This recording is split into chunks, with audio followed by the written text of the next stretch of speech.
In this week's Parsha, Parsha's Vayechi, we witnessed a very emotional scene where Yaakov says his final words to his 12 beloved sons. He begins with a dramatic announcement.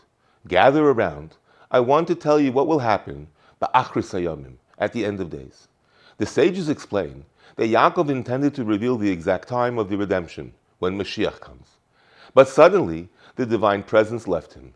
Hashem just didn't allow him to say it. But what was Yaakov actually planning to reveal? Sadly, it's 3,500 years later, and Moshiach still hasn't come.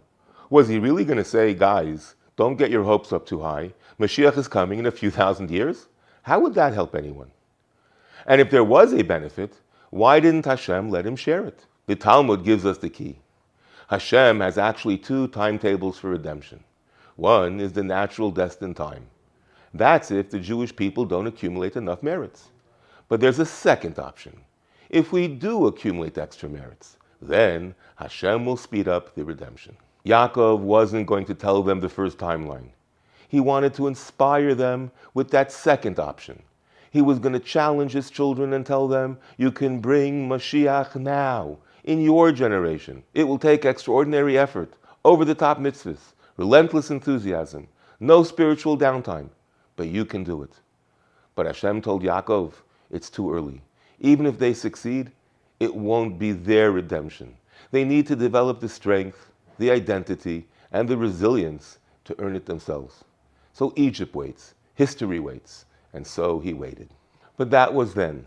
Now, so many years later, we do need to push ourselves and show that we really want Moshiach. It's like the story of the father and son traveling to the fair in Leipzig. The young boy wasn't used to the bumpy roads. And the minute he left home, he started saying, Tati, are we there yet? His father said, hey, seriously? That's a silly question. 5 days later, the father asked the coachman in the morning, Nu, are we there yet? And the kid looks at his father and says, hey, wait, I thought that's a silly question. The father laughed and explained, yes, asking 5 minutes into the trip is truly silly.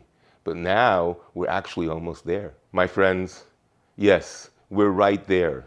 Now is the time to ask. Now is the time to push. Now is the time to demand. One more mitzvah, one more act of light, and we tip the scales and bring Moshiach.